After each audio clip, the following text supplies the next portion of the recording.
on the I Love CVille Show. It's great to connect with you through the network. That has been a passion project of ours. We launched this network, 8-9 years ago, Judah. I'd have to check LinkedIn for the exact date.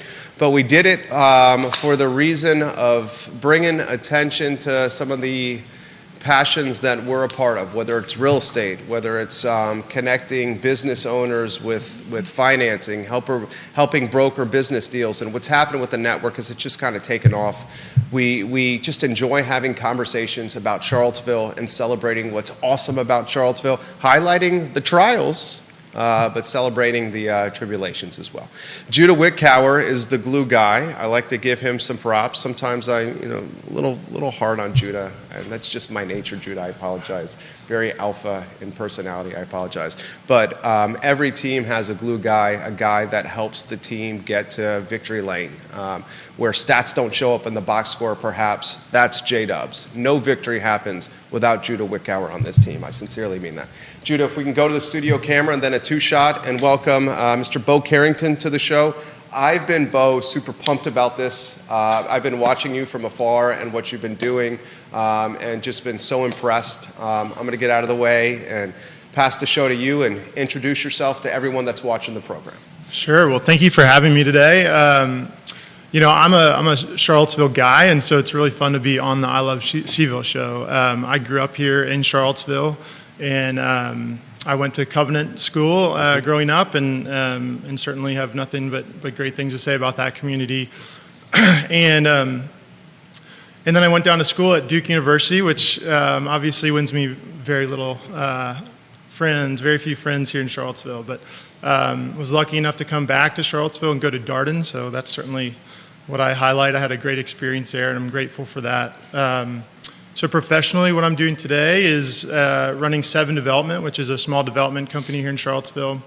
We build small retail projects and small apartment projects, work kind of around the state, but certainly love to work locally if and when we can. Highlight some of the projects, and I'll highlight some of the questions that have already come in, that are coming in now for you, but the show is about you. Give us some insight into maybe what you're working on. I can't even go there yet because I need to talk about the non-work stuff, right? Okay. I live here in the county, west of town, and I have 5 kiddos, so awesome. Ranging from 10 down to 1 year old. He's got a basketball team, guys.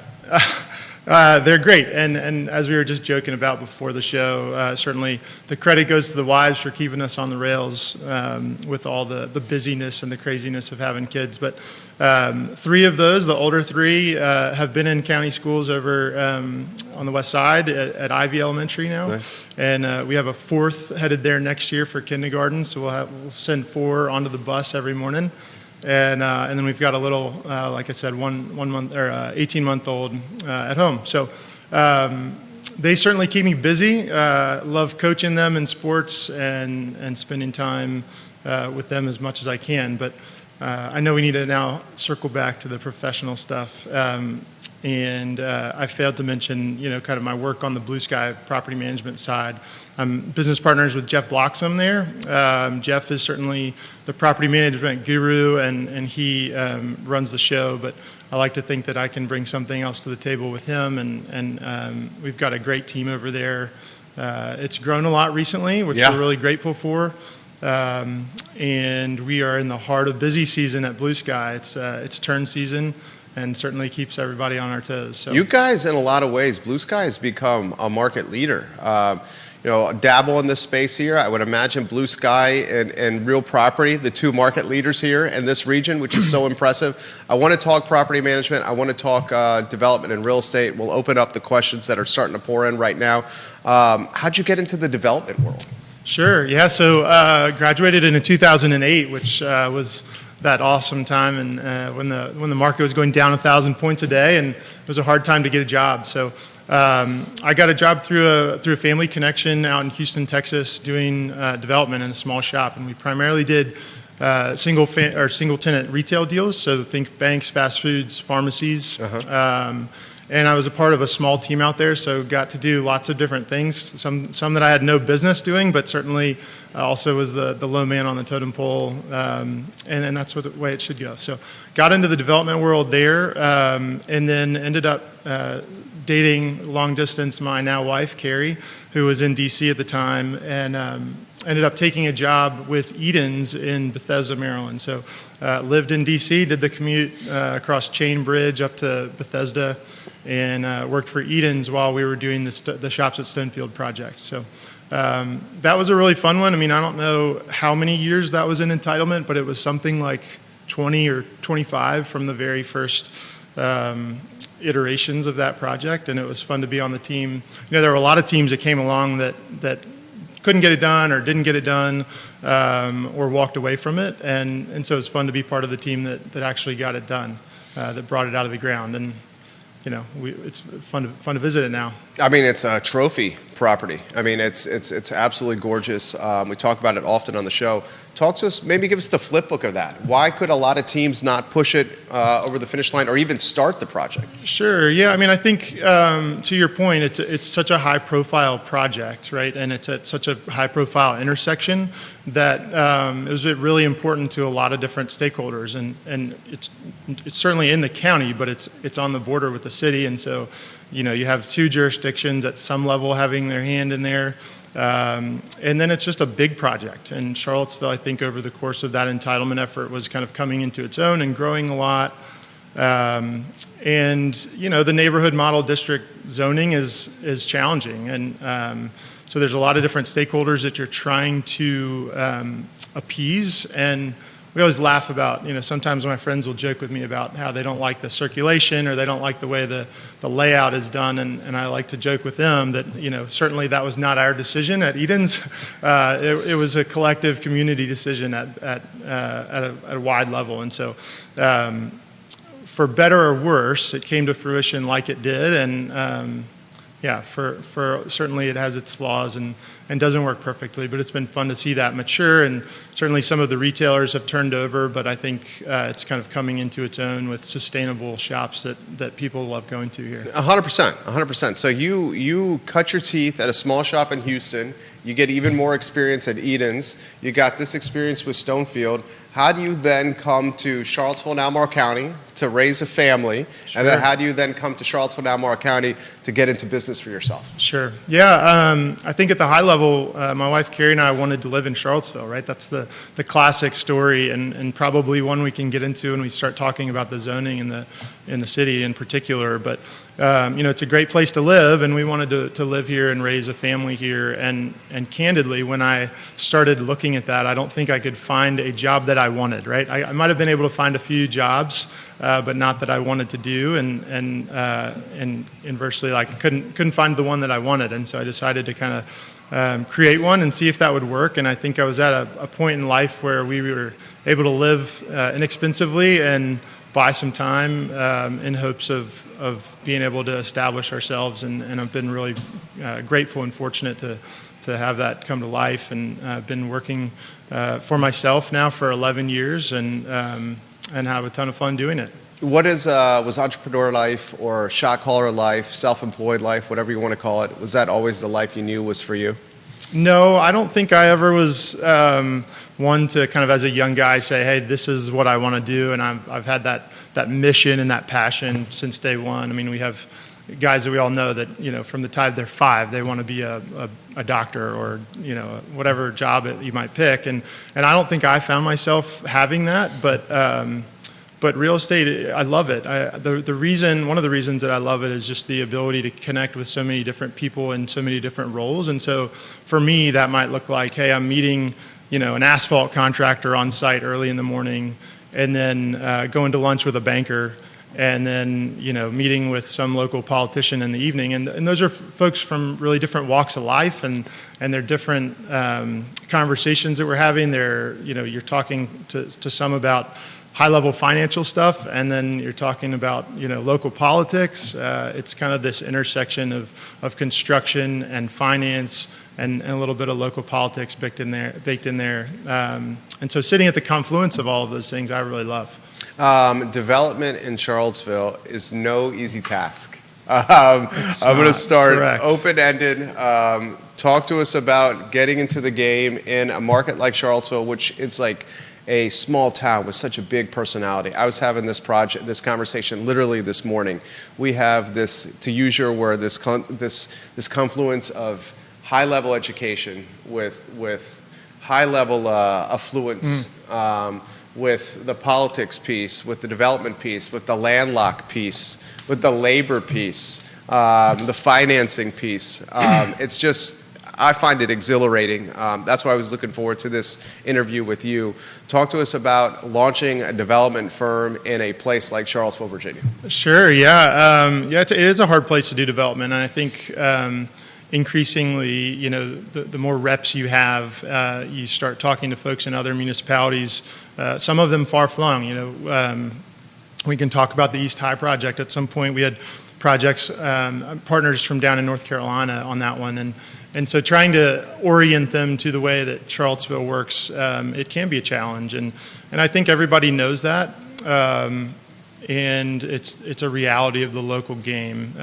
My very first projects, one of them was over in Harrisonburg, and so that was obviously a different set of challenges in that market. That was a retail project, and then locally at the same time, back in 2015, 2016, was doing a little townhome project that we ended up selling to the Southern Development guys. So worked with Charlie Armstrong really closely and consider him a close friend and just a really talented business guy as well. So ended up kind of doing some of the entitlement work on that townhome project over by Carlton and Carlton. And then they brought it out of the ground, and it was a joy to work with them. So those two projects really kind of helped set up shop, and were kind of the means to the end, at least on the front end. You got Todd Rath watching the program. He's in real estate. He's also the owner of Blue Toad Hard Cider. Kevin Higgins, one of your counterparts on the, is it football, Kevin? He says Bo is a great coach. His players are very lucky to have him. We've battled on the football field many Saturdays. Great season. Go Chargers. Mr. Kevin Higgins appreciate watching that the program. John Blair watching the program in Stanton. We love when John watches over on LinkedIn. Sure. All right, so you touched on it. You brought up the East High Street. I think you got a lot of, you were in the news cycle for quite a bit at East High Street. I'll get out of your way. Set the stage for that East High Street project. Yeah, I much prefer to stay out of the news cycle. I know you do. Mr. Very humble about Carrington. No.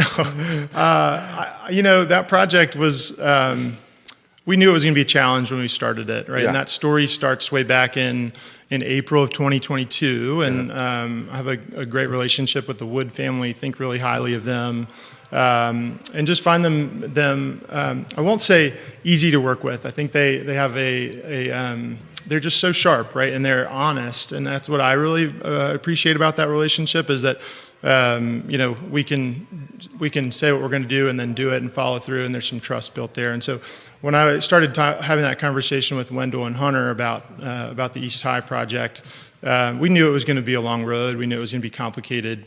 I don't think we knew it was going to be as long and as complicated as it turned out to be. And it was fraught with some challenges, right? At the high level, you see a 20-acre site on the river in the city. It's got some pretty flexible zoning on it, and yet there's a ton of engineering problems. And so that's where we started, was on the engineering side.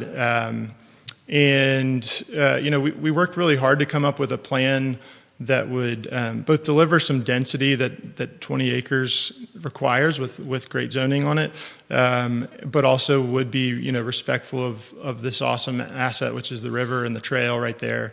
And so we put together what we thought was a thoughtful plan and a good plan. It was for about 250 units, all kind of on the high side of the site away from the river.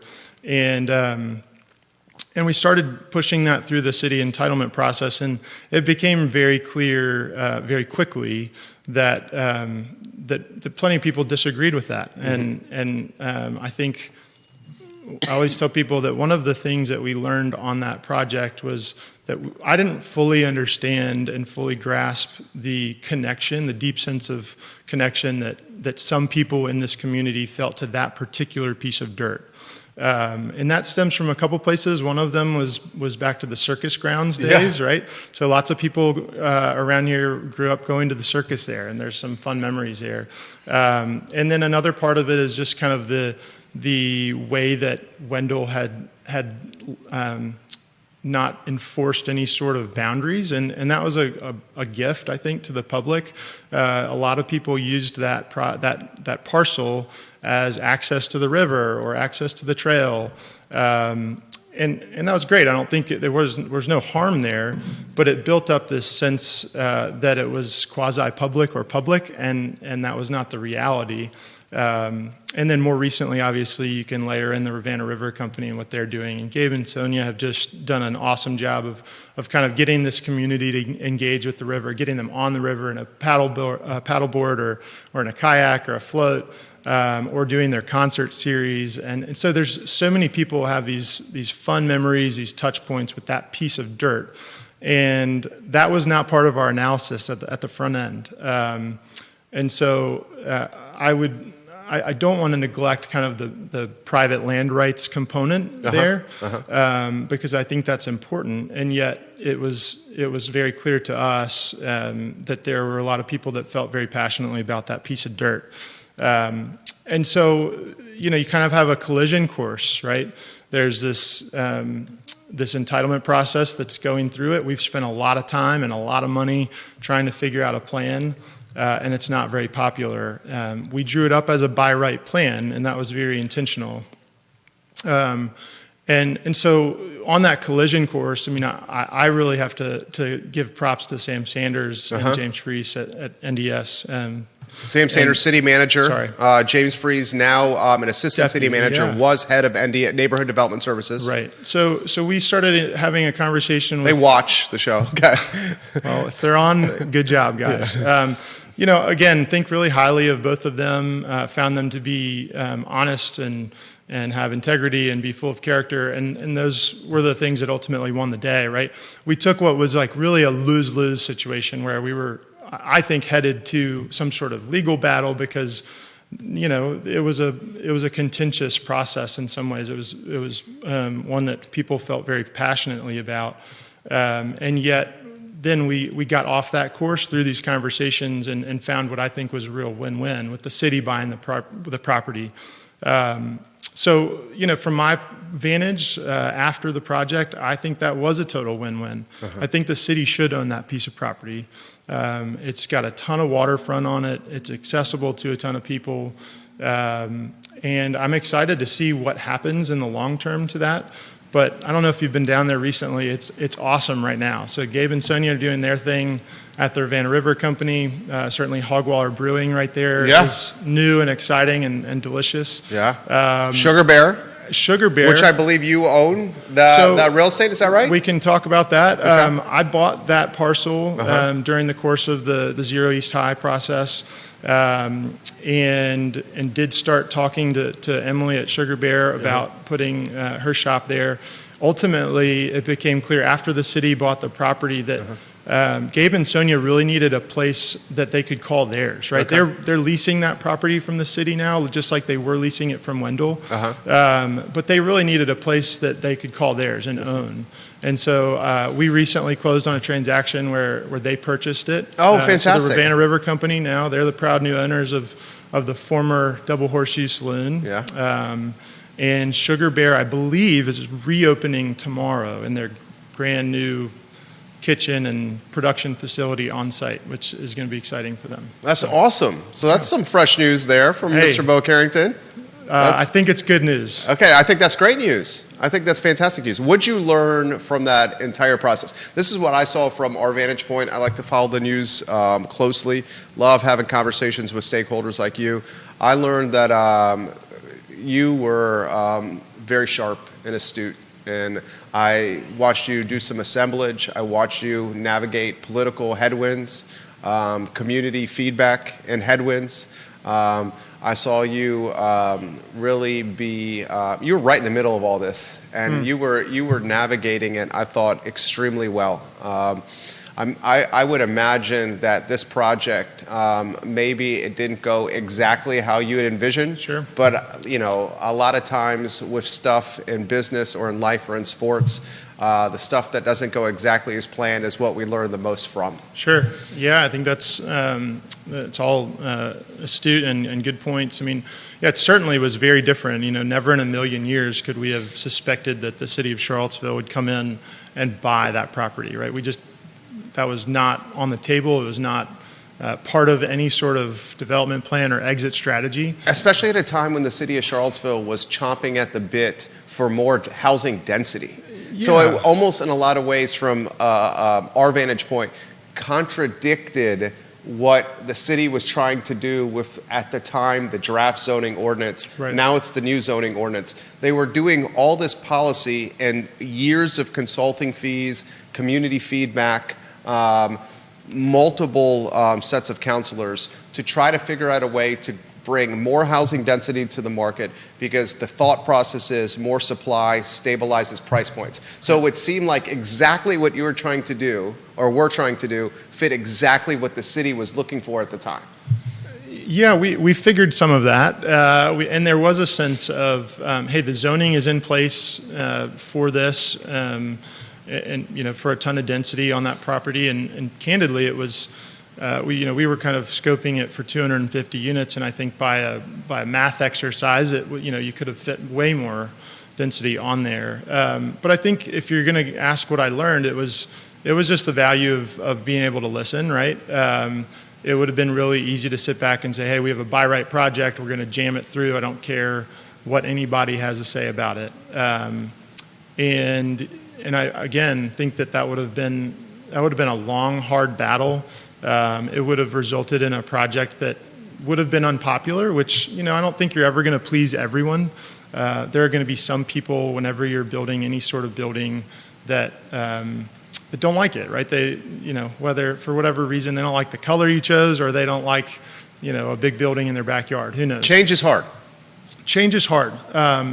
But again, arcing back to some of that stuff I was talking about with this passionate connection to that piece of dirt, it was just clear that wasn't the right project at the right time on the right piece of dirt. And so you have to pivot, right? And you have to be able to bring a little bit of humility to the table and say, hey, maybe this way that I thought was right is not right.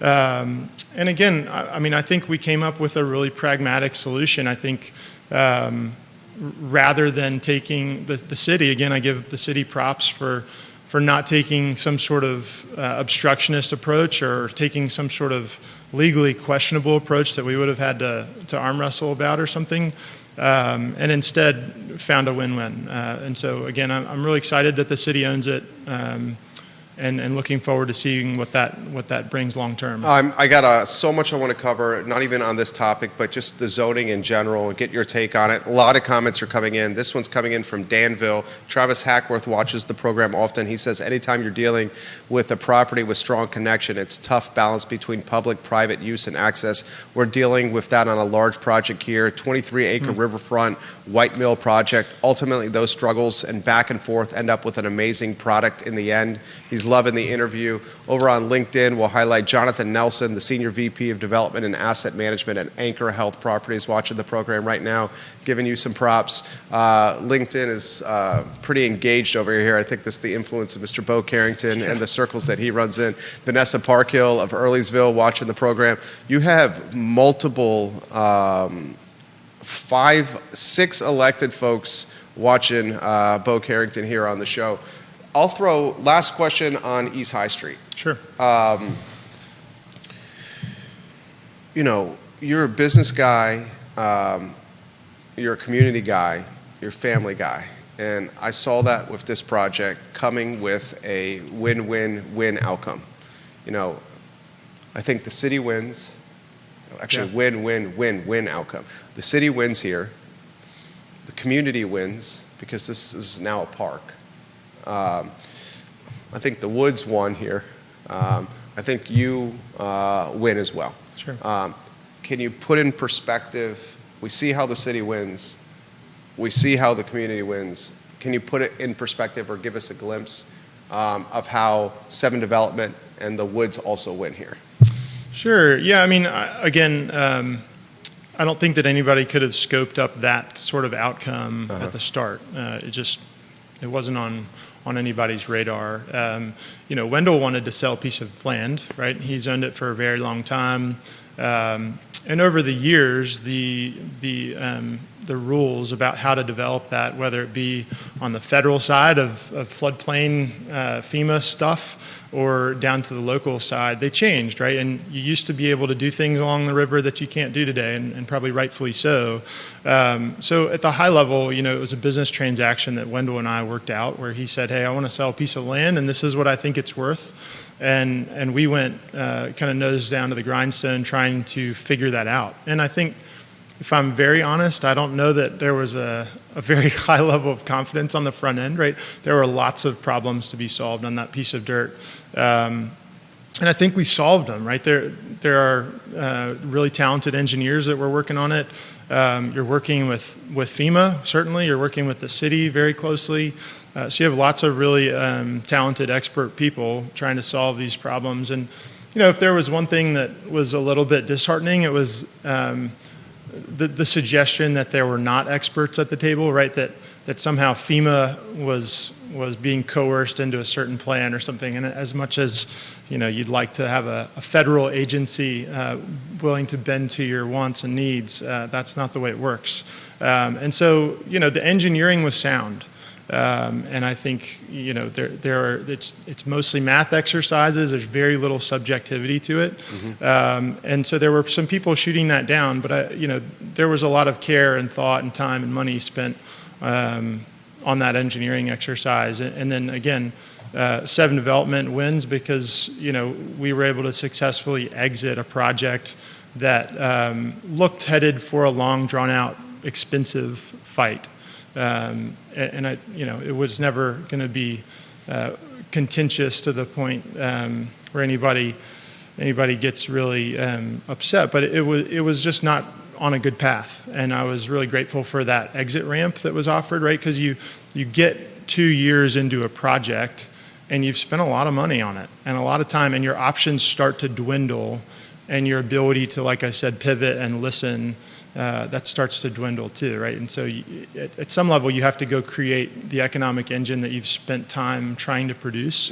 But then this was this great exit ramp that, again, 7 Development came out a winner for sure. I think Wendell came out a winner because he sold his land at the price that he wanted to sell it. Certainly, I think the city, I'm excited. I think that's going to be an awesome long-term asset, right? Like whether you agree or not with the price that the appraisal came up with or something, I don't know. I can't tell people whether it's worth that or not. But we were able to find common ground on that, and I think there was a little bit of pessimism on that side, but we were ultimately able to close that gap and get to a place where everybody said, "Hey, this is the best outcome for this project." Olivia Branch, watching the program here in Keswick, a lot of the development community on the show right here. We'll get off this topic, and I just want to throw open-ended topic to you. Sure. Now a new zoning ordinance. Years of getting to this point. We talked a few weeks ago, as of a few weeks ago, and Sean Tubbs had great reporting on this as well, 15 projects pursuing the new zoning ordinance. Of those 15, we've been told by the folks literally in the know, 4 of them are legitimate. The rest kicking the tires. We highlighted what we think is going to be the first one on this talk show with Roger Voisinay and Richard Price. Any viewer and listener that wants a master class on bringing a development project to market with the new zoning ordinance, listen to the show we did about 10 days ago or 2 weeks ago with Roger Voisinay and Richard Price. It was fantastic. Your take, maybe it's a State of the Union on the new zoning ordinance from Bo Carrington. Sure. Well, first of all, it's just a ton to digest, right? It's 450 some pages, I think, and obviously the work product of a lot of different experts and different community stakeholders and beyond. And our business moves so slowly, right? Like, I don't know that people always grasp that. They see a shovel in the ground and they think, hey, I'm going to drive by this in 9 or 12 months and it's going to be done, and that seems fast. And yet, that doesn't recognize kind of the 12 to 18 to 24 months of entitlement effort prior to that. So it just moves really slowly, and I don't know that we're going to really have a ton of clarity for another, 12, 24 months. From today? From today, wow. Yeah, because I think, these plans are starting to trickle in. There's a lot of digestion that has to happen of the new ordinance, and then, you got to give your engineers time to go solve those problems and come up with the plan that meets the new code. And so it's just a slow roll. At the very highest level, right, it's right back to what you were saying is, housing is too expensive in Charlottesville, and it comes back to the. Do you think is that the case? Do you think that's the case? Well, I think there's a general consensus of that. It's we need to be a more affordable city, and it is economics 101. You were talking about supply and demand, right? And it's real easy to say, hey, housing is too expensive, and maybe even villainize the greedy real estate developer or the greedy owner or landlord, and yet. I think ultimately we have to come back to the supply side, right? And so I am excited that supply challenge is addressed in this new ordinance. I think I don't think anybody would say it's perfect, right? Even the counselors that voted for it, I don't think would say it's a perfect ordinance. And that's okay, right? We can tweak it downstream, and I think that's fully their intention. Councilor Pinkston even highlighted this. He said this is a living, breathing document that will forever evolve. Yeah, which is good, right? That's problems that come up should be fixed. Obviously, in the development community, what we're really interested in is knowing the rules that we got to play by. Right. And so to the extent that they're changing often, that's hard. Yeah. But certainly there are going to be challenges that come up, and then questions about how to bring this thing to life. I think, obviously the two highlights, I think, are the inclusionary zoning piece, where we've got to deliver the affordable units, and then the zero parking, the no parking minimum. Those are two of the highlights to me. On the inclusionary front, right, we had a lot of discussions about what the percentage of units should be, whether it should be 5% of the total units or 10% of the total units. Then we had conversations about what that level should be. Should it be 60% of AMI? Should it be 80% of AMI? And then how long, right? Like how long do those units have to be affordable? Should it be 30 years to match up with a lot of conventional financing? So let me offer a little color here, and then I'll get out of the way. And John Blair says you're doing a phenomenal interview right here. He's watched it on LinkedIn. He says, with the current NZO new zoning ordinance, a development project that is 10 units or more, 10% of those units have to be affordable, tied to area median income at the 60% level for a whopping 99 years. Right. Explain to me, just trying to learn from you, how someone can get financing for a new project when 10% of the project, if you're doing a 10-unit project, has to be tied to AMI 60% for 99 years. Who's going to offer financing for something like that? Yeah, I don't think we have a very good answer for that yet. I'm sure it'll get done. There's a development community here that's really smart and really talented, and it is an efficient market, right? We've got a bunch of people that are going to bring a lot of resources to try and answer that question. But what I was going towards was we had conversation about what percentage of units should be there, what AMI percentage it should be, and then how long it should be. And ultimately, the counselors decided that it should be the mix, which is the most onerous on developers, right? Okay. What John was referencing, the 60% AMI for 99 years and a full 10% of the units. And so I don't think anybody has a good answer for that quite yet. And my sense, if I have to guess, is that it creates a lot of strain on pro formas. I don't have a ton of confidence that anything that is small, so think 10 units to maybe 100 units. Pencils out. I don't think it pencils out right now. And that may evolve, right? AMI, it changes 100%. Every year. And so the 2023 HUD number was $124,200 right. Family household income for the Charlottesville footprint. $124,000 in change, family household income median in this area. Right. But we're asking, these pro formas to do a forward look, and we have no clue what that AMI number is going to do. It could go down, right? And then your rent caps go down. Sure. Or it could go up, which has been the trend recently. But you don't have any insight into what it's total and non-controllable, right? And so when you are giving 10% of the units, doing this inclusionary zoning piece at 10%, you're right. Yeah, you have to have a ton of scale to be able to cover that 10%. And so my personal opinion is, that the smaller projects are going to be really hard. I don't foresee very many of those being done in the city in the near future. I 1,000% agree with you. I see some of this new zoning ordinance. Guess. No, I think you're 1,000% right. The NZO is going to have an impact to the extent of maybe some basement apartments, some granny flats, some conversions of stuff that's already structured, maybe some ADUs in the backyard. But if anyone prices out an ADU in the backyard, you're looking at $250,000 to $300,000. The return on investment for putting a $250,000 to $300,000 ADU in your backyard is never, ladies and gentlemen. You would be doing this maybe for convenience to get a family member there, but if you're looking for financial gain, it's just probably not going to happen in your lifetime. I'll throw this to you here.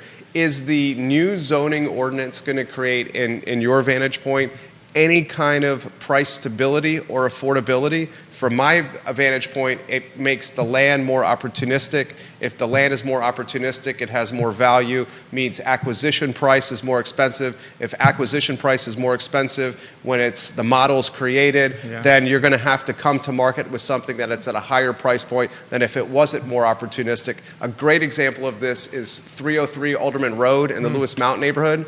We're talking about something that was marketed by a fantastic agent, Luke Cole of Log & Foster, at $1 million in the Lewis Mountain. It traded for $835. Fantastic builder. Evergreen buys it. I'm going to be watching very closely to see what Evergreen does with this project. Right. If it is density, more units, or if they just take 1,800 square foot rancher that needs tremendous TLC and double the size, finish the basement, put new roof, new HVAC, and create a posh and Tony house in a posh and Tony neighborhood. Right. Yeah, I don't have the answer yet. I don't think anybody that tells you they have that answer, I think, is making an educated guess at best. But one of the challenges, right, is that we talk about this increased density. Well, in many cases, especially in an apartment developer's world, is that density is achieved by going vertical, right? And so when we go vertical, generally, above 3 stories, we start getting way more expensive every square foot that you build. And so that extra density comes by going vertical, which gets more expensive every per square foot. And so I don't know if it translates to affordability in the short run. I think, yes, overall, the supply growing will help stabilize, will hopefully bring prices down, or at least not make them go up as fast as they would have. But I think it's important to remember that density comes at a cost on the construction side. And then just to tack on, on the land side, on these projects, oftentimes the land is just such a small piece of the overall project budget, especially if you're going vertical, right? And so a percentage creep on the hard cost side hurts you a lot more than a percentage creep maybe on soft costs or on land. How about this that's come in via DM? What's the best example, of your opinion, of a vertical project in Charlottesville?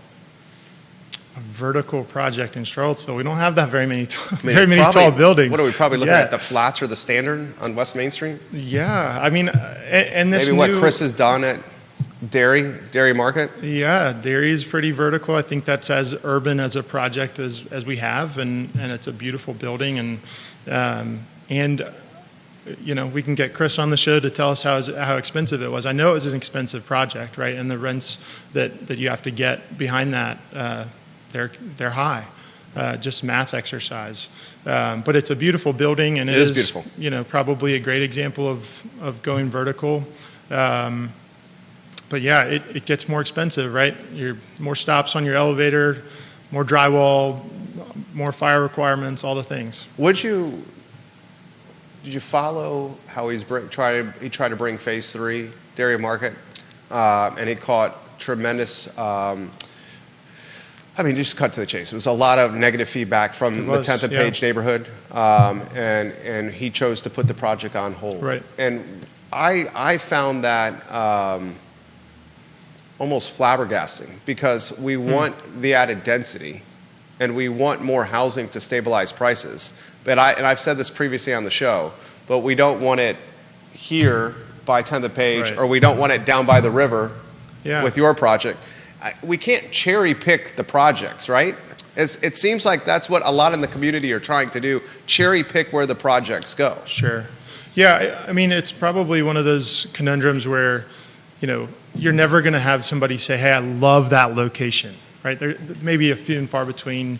Maybe that might come from, a nonprofit or someone who's like studying accessibility and walkability, but it's not going to come from the community. Generally, the passionate responses are going to be folks that live near it that don't like that location. And that's a challenge. And, we do need more housing. And it's really easy to say that, and yet when it becomes tangible in the form of a plan on a certain piece of property, it's really easy to shoot it down because you don't like certain elements of it. But yeah, when it becomes tangible and you show somebody, a rendering or some sort of site plan, I think that tangibility just translates to the potential for a lot of negative feedback. This coming in... but Chris is a great listener. He'll listen, and he'll get it done. Oh, I already had huge respect for Chris Henry. He's Stony Point Guys Development. And then he goes and he sits in front of the community and is just taking all this feedback. Right. I mean, it was tough. Yeah. But that just shows you that he's a high character guy. We want developers like Bo and Chris Henry doing projects in town because, they live here. And they want what's best for the community. This is coming via Twitter, via DM. He's number one in our family. He goes by the nickname Deep Throat. He's watching in Montana. He summers in Montana. He said, so Bo could be right and that Charlottesville is not expensive, or Bo could be wrong. I'd be curious what he thinks about what sort of development can really compete with student housing. Student housing seems so much more profitable than any other form of housing, and that type of housing is cannibalizing a lot of stock on the market. Certainly as UVA is expanding its student body, it's doing that. Yeah. I remember I went to UVA 2000 to 2004. First job, we talked about this off air, was working at the sports department at the Daily Progress for Jerry Ratcliffe, who was here this morning. This guy was a star lacrosse player at the Covenant School, and one of my first gigs was covering lacrosse at the Covenant School, where I think you had like 5 goals and 3 dimes, and you guys won. It was just, you stood out. Pick a good day to come, Jerry. No, you stood out on the lacrosse field. Anyway, so the question from him is, if student housing, where landlords are basically maybe taking advantage of wealthy mom and dads who will do anything for their students as they go to UVA with high rents, and with UVA expanding its student body and not requiring all those students to live on grounds, there maybe is a push for second years to live on grounds. Why wouldn't landlords just go after student housing to maximize models as much as possible? Sure. Yes, UVA is obviously the engine, and there is, that's a huge component of the rental market. I have some concerns about the current student housing that is on the fringe, right? Maybe it's way down JPA or something like that. The students want to be where they want to be, and you can't control that. And if you happen to be where they want to be, then they will certainly pay to be there in a way. But you can't there's not an endless supply of students. I think the vast majority of UVA students, they want to be close, they want to be walkable, they want to be close to their friends. And there's just really, limited options there. In particular, a lot of that land is covered by the BAR, right? And so it's a historic district, and, you tack on, we were talking about long timelines, you tack on another year. We just got a project on Wirtland Street, 13th and Wirtland, worked with the BAR really closely, but it took a full 12 months. And Design Develop, who I know you're good friends with, Kevin Schaefer over there, he took it through and he did a great job, but it's just a long process. And then you can start on your site plan. Wahoo89 is watching on Twitter from Gallatin, Tennessee. Comments continue to come in. I got some of my own, and then I'll get to you guys, viewers and listeners, and we're also mindful of this man's time. Which jurisdiction locally would you find the easiest to navigate with projects? Oh, well, that's a good question. I don't want to hurt anybody's feelings, Yeah. right? But right now, I would have to say Albemarle is probably at the top of the list, but not for any other reason other than Charlottesville's. There's just so many unknowns, right? We don't know lots of things. This new zoning ordinance, we think it's really long. We know it's really long. We think it's really thorough. It's produced by experts over a long period of time, a lot of study, a lot of stakeholders, a lot of iterations, but when the rubber really meets the road, when you're working on the engineering, you're working on the architecture, there are questions that come up, even in the best laid plans. And those gray areas are what concern me right now about just wasting time and money trying to solve them, right? So we hope that we have a really thorough document, we think, and then where there are holes, because we know there will be holes, it forces staff to make determinations, right? And that's just the part that staff's going to have a tough job with that. And there's probably going to be a lot of it on the front end just because we don't know what we don't know yet. I was thinking about, I serve on the Albemarle County Board of Zoning Appeals, and I would be really interested, and I'm going to be really interested to watch the City Board of Zoning Appeals because ultimately, if there are enough of these determinations, we hope that they're being thoughtfully considered and well-reasoned. But yet that's the place where you end up is at the Board of Zoning Appeals when these gray areas turn into squabbles about how a gray item should be handled. How about this comment? When people talk about the regulatory cost, often they are conflating many different kinds of regulation. Which is the most difficult for you, Bo? Is it the zoning? Is it building code? Is it just the speed, slowness of response and simple things like inspections or ministerial reviews like site plan reviews? What's the most challenging? That's a good question. I mean, each municipality would come probably with its own answer there. Some municipalities have it dialed in, and their process on the engineering side is more quick than another one. But ultimately, I mean, I think the time is really what people don't have, maybe the appreciation for is just, the time is money, right? And we're taking risks with capital, and you're making a bet that you can solve a problem and come up with a project that works. But that starts with, generally on the engineering side, and then it flows into the architecture, and maybe that's a good example of saying, hey, I still have X number of questions on my engineering side. When am I willing to take the risk to pull the trigger and start spending money on the architecture side? Or when am I going to, start retaining a GC for pre-construction services? When are you willing to risk that capital? And the more unknowns you have, the slower you're going to be on that. What is two more comments here for you? And guys, we're not going to get to all the questions and comments for Bo Carrington. Popular guy here with a lot of them are coming in. 1:23, so we've gone 53 minutes here. Time flies here. There you go. Bo Carrington. I had a conversation at a real estate event last week with a guy that buys multifamily across the Commonwealth. And I won't use the name, but he mentioned to me, he said he doubts he will buy multifamily in Charlottesville or in this area because the yield just is not there. Right. The yield just is not there. Unpack that for me. And what are your thoughts on that comment? Sure. I'm curious on what you got to say here. Yeah, I mean, so ultimately it comes down to, I don't know this gentleman, but what his acceptable yield level is. But go ahead. And everybody has a different cost of capital. Everybody has a different projection on rent growth for a certain municipality. And so everybody's doing a little bit of their own machinations behind the scenes, but everybody's trying to get to around the same number, right? Mm-hmm. That's why you see these really tight spreads on cap rates. Everybody wants to earn 6, 7, 8, 9, 10% on their money, right? Mm-hmm. And yes, there's some variability in there in terms of product type or location, but everybody's doing pretty similar math exercises. I think there's a case to be made that, people love to own stuff in Charlottesville just to own stuff in Charlottesville. Yeah, trophies. Right? Yeah. Maybe I went to UVA and I don't live here, but I want to be able to drive past something that I own when I come back for a football game. Right. And so the market, it's efficient, and those folks own stuff here. It doesn't mean that they own all of it or that really wins the day. But I do think that that's impactful here. I mean, people want to own something that they can drive by and say, I own that.